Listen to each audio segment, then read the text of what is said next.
Hi, guys. It's my head. Okay. So I am going to take you through what I would do normally in class as I introduce you to Hamlet. Okay. So with no further ado, before you watch this, though, I'm going to assume that you read the note that was posted as well. If you haven't read that note yet, read that, then come back to this. So, I wanted to begin by talking about a few of the main ideas that are necessary to understand Hamlet. I mean, if I'm being totally honest, could you understand or gain sort of an understanding of Hamlet if you didn't watch any of this and just leapt into viewing the play or reading the script? Sure, you could, but I want to give you as many tools in your toolbox as possible. So let's begin by looking at the great chain of being. Then we will talk about the belief in the supernatural that the Elizabethans had. We'll talk about the setting, which is basically just because I actually got to go to the place where Hamlet is set, not that Shakespeare ever went there. So it's my excuse to plug my vacation photos. We'll talk about the source and then we'll talk about the characters. Okay. You probably are familiar with the concept of the Great Chain of Being by now. This is a worldview that the Elizabethans had about how their world was organized. They believed that God established a chain, a hierarchy that people had to follow. And so it helped to justify things like, why might some people be born rich and others be born poor? Why might some people have rights and other people not have rights? And it was because that's the way that God wanted it. So God is at the top, representing perfection, and then the angels, and then man, and then animals, then plants, then minerals. But within all of those groups, there's a hierarchy as well. So even within angels, there are archangels at the top, and then there are the cherubim at the bottom, and each is in a specific place and sort of responds to the person above them. With man, of course, you have the king at the top, and then the nobility, and then you would have uh, the like sort of merchants and business people, and then you would have the peasants at the very bottom. And then even within the animal kingdom, you've got the lion, that we even still symbolically think of as being the king of all other animals. The lion would be at the very top, and worms would be at the bottom. So why does this all matter? Well, it matters because if you think back to Macbeth, um, disrupting the great chain of being, either by, in most cases, it's in Shakespeare's plays, it's by killing the rightful king, would mean that you have upset the entire world, basically. The higher up the person is in the great chain of being, the more things are affected. So if you kill a king, then everybody below the king is affected, including, animals and weather and plants and everything else, and all the people, of course, too. Um, okay. Belief in the supernatural. So Elizabethans believed, and this is, of course, I'm generalizing, right? So there would be certainly people who didn't believe in the supernatural. But as a whole, Elizabethans believed in the supernatural. They believed that ghosts walking the earth were evidence of a break in the great chain of being. So if you saw what you thought to be a ghost, you would think that, somehow the great chain of being, which is the structure that governs our lives, has been disrupted. There's some sort of disorder and it needs to be set right. They believed that demons were actively at work on earth trying to tempt good people to do bad things, to bring more souls to the devil's side. And heaven and hell are very real concepts for the Elizabethans. Of course, some people still feel that way today, but this was not. This was a much more widely held belief among the Elizabethans. So, like, the fear that you might go to hell was real, and that was something that genuinely frightened people. The setting. Okay, so this play is set in Denmark. Denmark's so small now. It wasn't during the time when the play was set, but more about that later. Now it's this little bitty country right here, so they couldn't even fit the flag on it. But this is the flag of Denmark. That's where my family's from. This is Denmark. This is Norway. This is Sweden, which does not factor in, so we don't have it. We haven't given it a flag here. Although at the time when Hamlet is set, Sweden was part of Denmark. England is over here, of course. France down here. Germany here. And what have we got? Austria over here. Oops. Wait. Hang on a second. Anyway, geography, not my strength. Okay. Poland. Sorry, Poland. This is Poland. Oh, all right. So why are all these people connected to different places? Okay. So Hamlet, who is our hero, is from Denmark. He is the Prince of Denmark, and he went to university in Wittenberg, which is a real place. There's a real university there, and it would have been around at the time when Hamlet is set. Fortinbras is basically like a foil to Hamlet. So he is also a prince, but he is the Prince of Norway. And remember what a foil means. A foil is a character who exists primarily to highlight certain qualities about the main character. All right, so Hamlet's the main character. Fortinbras' qualities highlight the differences between them. The reason why Poland's on here is because at one point in the play, Fortinbras wants to, basically he wants Denmark, but he says that he would like to go to Poland. He would like to capture Poland. And the way that he would like to do that is just by going through Denmark. So he basically requests like free travel through Denmark in order to get to Poland. I mean, one wonders why, if he obviously would have needed boats to get from here to here, why he couldn't just sail straight down, but whatever.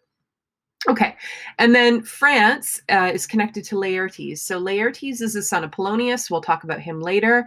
The reason why he's on here is because at a certain point he has to leave Denmark to go to France, which was where he was before. Okay, so, but all of our action takes place in Denmark. It's just that other countries are mentioned. This is the castle, actually, that the play is set in.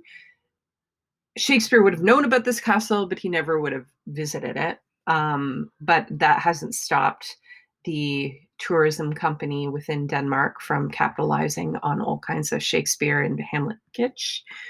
Okay, here's the castle. Yep. It was a good setting for a dark and moody play. There is me partaking in some of the Shakespearean insanity. I put this picture in here of the river because there's a particular line in Hamlet about a willow growing aslant a brook. And when I found this picture of a willow tree, well, there is a willow tree. That one's not actually a willow tree, but growing aslant a brook right at the castle, I nerded out hardcore. Okay. Source for the play Hamlet is a old tale called Hamlet's Revenge. So, I mean, all you have to do is take the H from the end of Hamlet, plop it at the beginning, and you have Hamlet. Ta-da. And I like this little infographic because it explains how the characters are all connected to each other. So let's talk about the characters. So we have Hamlet, and he's got some friends. His best friend is Horatio. We had that. Oh, shoot. What happened here?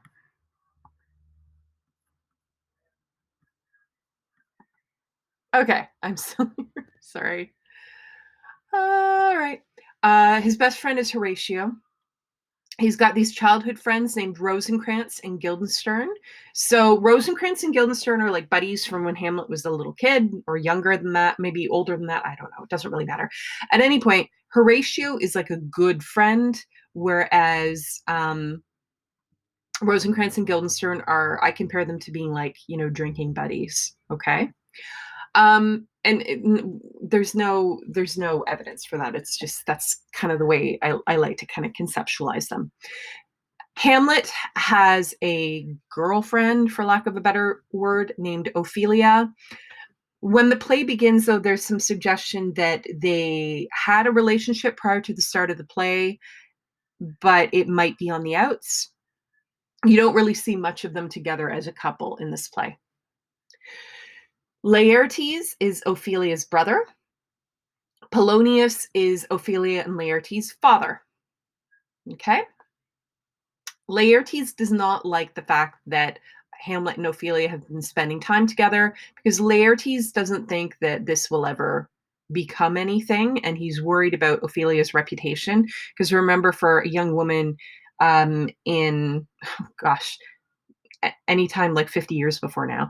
No, but for a young woman, particularly in the Elizabethan period, you had to be pure and innocent. And of course, you had to be a virgin before you got married and everything else. And if it was found out that you had been having a relationship with someone, nobody would want to marry you. And why would that be a problem? Well, it would be a problem because that was basically your main job, was to get married, so that you're off your father's hands. And plus, a good union would result in potentially, good appointments for your father or your brother, or that kind of thing. So these, with the nobility, marriages were political and financial in nature. They weren't for love. So they were in love, but Laertes and Polonius, neither one of them can actually see Hamlet marrying Ophelia, because it wouldn't necessarily be an advantageous union for Hamlet's parents. So they think that he's just kind of messing with her, because if he has sex with Ophelia, it's no big deal for him, really. I mean, technically it's supposed to, but it really isn't. Nobody's going to care whether Hamlet's a virgin when he gets married. But for Ophelia, it would be a really big deal if she had sex with Hamlet and people found out about it, or she got pregnant, God forbid.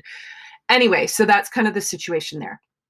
I'm going to skim over some of the spoilers on here. Hamlet's parents: father, mother. Father is dead at the start of the play, but he's still hanging around as a ghost.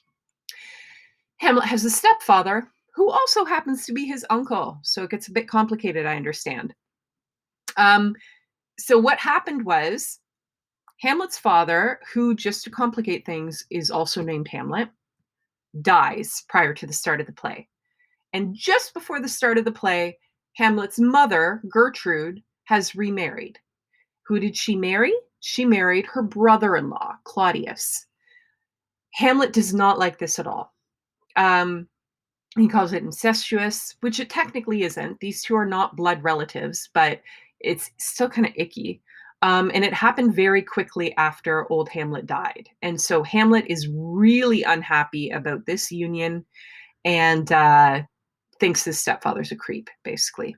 And that's where we are at the start of the play. Now, there are lots of other characters. There are like soldiers and sentries, and Fortinbras isn't even on here, and a bunch of other characters. But these are kind of the main ones that you need to understand at the start of the play. The only other thing that I would add is, it's important to know that Fortinbras, whose father was also named Fortinbras, Fortinbras's father is also dead.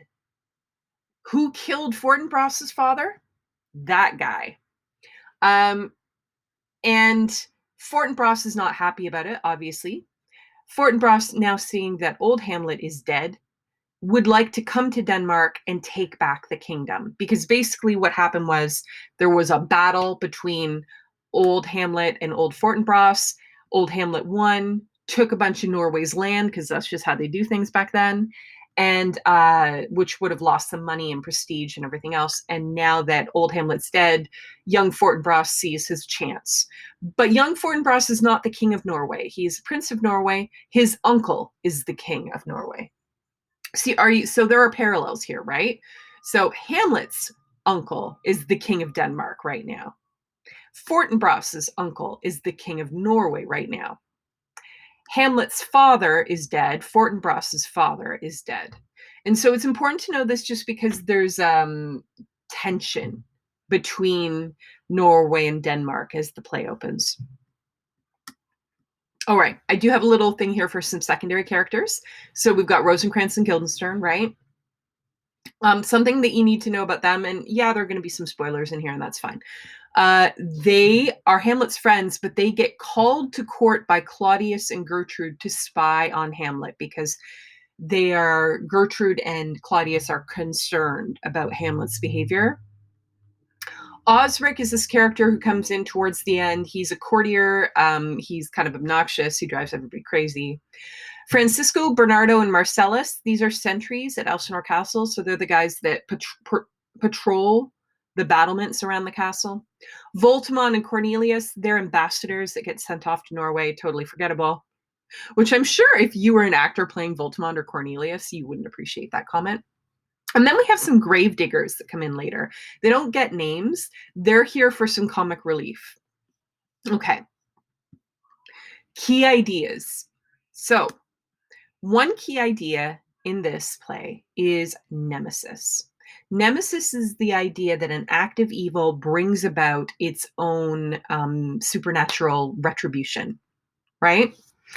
And that can be a person or an action. In these plays, it's usually a person. So you can ask yourself, who or what represents nemesis in the play Hamlet? Foils, I've already talked about. So who are the foils for Hamlet? We already know Fortinbras is one of them. Are there any others? And how do they highlight certain qualities about Hamlet? Disease and corruption. There's all kinds of language in the play and imagery of disease and corruption. So like pus and boils and tumors and cankers, and it's gross. And that is meant to be a metaphor for the corruption that exists within the entire kingdom. Women. There are only two women in Hamlet, Ophelia and Gertrude. And Hamlet has some kind of messed up ideas about women in this play. And I'll just leave it at that, and you can kind of see what you think about it. Hamlet as tragic hero. So if you look up what the qualities of a tragic hero are, they need to somehow be greater than us. So tragic heroes are usually like princes or generals or kings, that sort of thing. So we look up to them. And then as a result of their own, so they have lots of good qualities, but as a result of their own hubris, which is an overabundance of pride or whatever else, they bring about their own downfall. So it's tragic because we see how great they are, but we also see that they did it to themselves. So you want to see to what extent is Hamlet a tragic hero? And then appearance versus reality is a theme in the play as well. People or things that appear to be one thing but are in reality another. So these are ideas that you should be tracking as we watch the play. Okay, I'm going to pause here and I'll make a second video.